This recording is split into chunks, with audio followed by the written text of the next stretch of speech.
Penyidik Barreskrim Polri telah menetapkan Ismail Bolong sebagai tersangka dalam kasus tambang batubara ilegal di Kalimantan Timur. Tak sendiri, Ismail Bolong ditetapkan bersama dua tersangka lainnya atas tindakan melakukan penambangan ilegal. Dengan demikian, nama Kabarreskrim Komjen Agus Andrianto lolos dari pemeriksaan soal kasus tambang ilegal tersebut.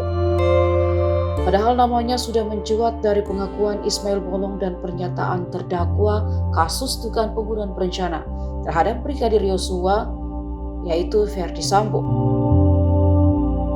Sebelumnya nama Komjen Agus ramai dibicarakan karena disebut menerima suap hasil tambang ilegal di Kaltim. Dan Ismail Bolonglah yang memberikan uang setoran itu secara langsung. Statement adanya perang bintang pun sempat keluar dari Menteri Koordinator Politik Hukum dan Keamanan Mahfud MD. Ia mengatakan jika terjadi saling buka kartu as dalam tubuh Polri saat awal-awal kasus Ferdy Sambo mencuat.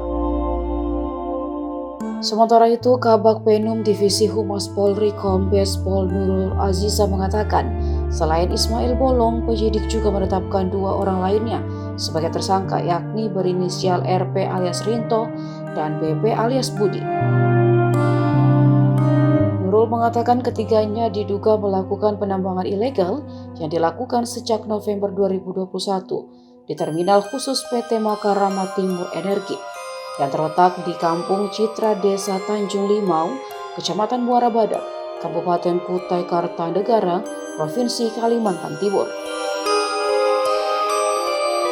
Nurul berucap kegiatan Ismail Bolong CS itu dilakukan di lahan perjanjian karya pengusahaan dan pertambangan batu bara milik PT Santan Batubara.